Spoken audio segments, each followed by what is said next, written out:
रऊफ हसन साहब की जो अरेस्ट है उसके ऊपर झगड़ा साहब अता तारड़ साहब ने गुफ्तगू की उनके उस अरेस्ट के हवाले से एक जगह पर, उन्होंने ये कहा कि जो मुल्क दुश्मन कुछ अनासिर हैं उनके साथ इनका डायरेक्ट कांटेक्ट था और हम जल्दी चीज़ें जो है मंजर आम के ऊपर भी ले आएंगे। तो वो तो बड़ा एक डेंजरस सिनेरियो पेंट कर रहे हैं। वो कहते हैं जी आप लोग तो खुद इन्वॉल्व हैं ऑफिशियली मुल्क के अंदर अनरेस्ट क्रिएट करने के लिए।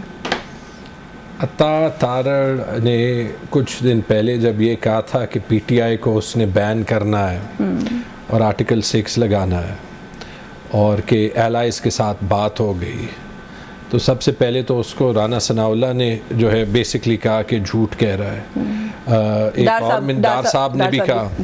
मेरे साथ पीपल्स पार्टी के एक स्पोक्स पर्सन जो है वो बैठे थे, उन्होंने तो प्रोग्राम पे कल या परसों इन सो मेनी वर्ड्स कहा कि अता तारड़ झूठा है। Why do you want me to तर्जुमान है हुकूमत के, वो बगैर किसी ग्रीन सिग्नल के तो प्रेस टॉक नहीं कर सकते ना इतनी लंबी वो भी। Why do you want me to dignify a person जो कि सच अपने एलाइज से अपने हुकूमत से नहीं बोल सकता। देखें ये पार्टी नहीं, और I'm trying to say कि उस इंडिविजुअल को तो शायद हम ब्लेम नहीं कर सकते ना, may be it was an error party की पार्ट के ऊपर कि नहीं पूछा बाकी एलाइज से, वो तो अनाउंस करने आते हैं ना, तर्जुमान है। मैं तो आपको सिर्फ वो कह रहा हूँ जो उनके अपने कॉलीग्स ने कहा और जो उनकी सपोर्टिंग पार्टी के स्पोक्स पर्सन। चलिए वो तो इनका मसला हुआ ना। मुझे ये बताएं कि आप लोगों पे कभी आर्टिकल 6 आपके लीडर पे लगाने की बात करते हैं, कभी आपकी पार्टी को बैन करने की बात करते हैं, आपके तर्जुमान को अरेस्ट कर लिया गया, आपकी हिकमत अमली कहाँ है, आप क्या कर रहे हैं? हमें कोई फर्क इंशाल्लाह इसलिए नहीं पड़ेगा कि ये सिर्फ हुकूमत की डेस्परेशन दिखाती है। आपको पीटीआई पे आर्टिकल 6 लगाने के लिए या पीटीआई को जो है वो गद्दार डिक्लेयर करने के लिए या एंटी स्टेट डिक्लेयर करने के लिए आपकी गिनती के मुताबिक तकरीबन 2 करोड़ वोटर्स को साथ गद्दार डिक्लेयर करना होगा। गद्दार को तो कोई वोट नहीं देता ना।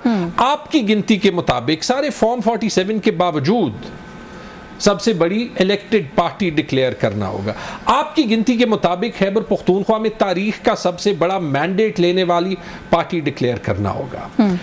नुकसान, और मुझे अगर अफसोस होता है, इन हरबों ने हमेशा पाकिस्तान को नुकसान दिया है, चाहे ये गद्दारी के सर्टिफिकेट फातिमा जिन्ना को दिए गए हों, चाहे उससे पहले खान अफकालात को दिए गए हों। ये हमारा फेवरेट, हमारी हॉबी है हमारी मुल्क की, और आप लोगों की भी हॉबी है, पीटीआई की भी हॉबी है। आप लोग भी हर किसी पे आर्टिकल इसमें भी लगा दें जो सामने आया हमारी कितनों पे लगा। नहीं लगाया नहीं, लेकिन सर आप लोग बांटते तो हम सर्टिफिकेट तो बांटते हैं ना। अब लगाया तो अभी भी इन्होंने भी नहीं है ना। ख्वाजा आसिफ पे लगाया। कब लगाया, क्या लगाया? आर्टिकल 6 लगाया था ख्वाजा आसिफ पे।